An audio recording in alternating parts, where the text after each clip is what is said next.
कारण काय तर तिने देवाला पाहिलं. आपल्या लक्षात येण्याकरता जर आधुनिकतेच्या दृष्टिकोनातून बोलू, आपण इंटरनेटच्या युगामध्ये जीवन जगतोय ना, जरा लक्षात घ्या. प्रत्येकाच्या खिशामध्ये अँड्रॉइड मोबाईल. आपण फार स्मार्ट झालो. स्मार्ट मोबाईल प्रत्येकाजवळ आहे. मग जरा लक्षात घ्या, मोबाईलला जो कॅमेरा आहेत ना, तो चित्रीकरण करण्याचं कार्य करतो.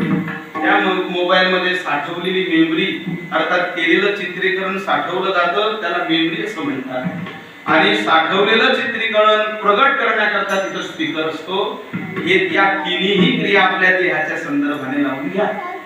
डोळे हे चित्रीकरण करण्याचं काम करतात. म्हणून तर वर्णन केलेलं आहे, डोळे तुम्ही घ्याले सुख पहा विठोबाचे मुख.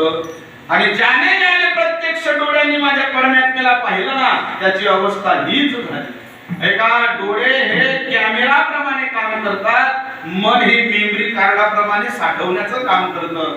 आणि साठवलेलं जे आहेत ना, ते ओठावर आणि आणल्यानंतर स्पीकर प्रमाणे मन आणि आपलं मुख हे बोलत असतं. त्या नियमानुसार माझ्या परमात्म्याला बघता बरोबर गोपिकांची हीच अवस्था झाली. आपण नेहमी एक गवळण म्हणतो, फार सुंदर.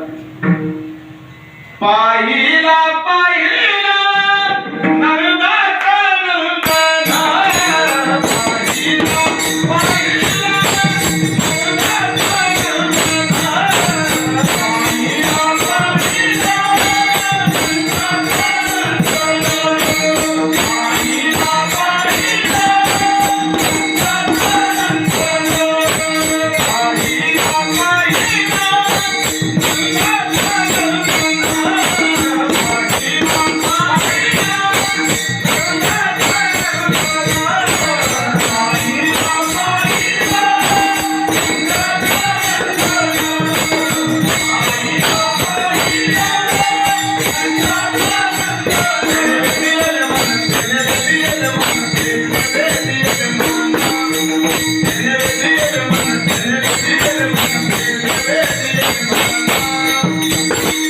पाहिला पाहिला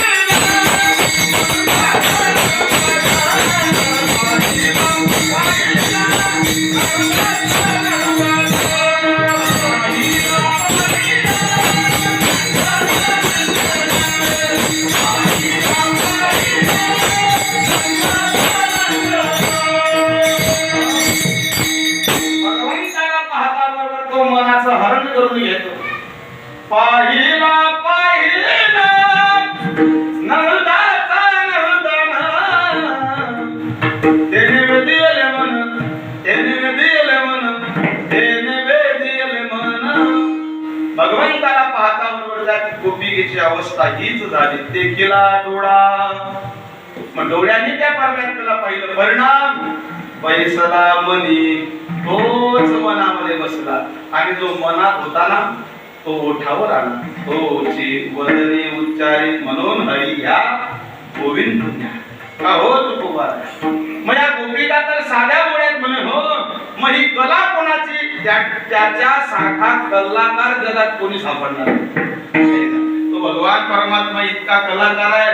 त्याला नटवर घरगीर धाडे आणि त्याने नाटक करावं, त्यानेच नटाचा वेश घ्यावा.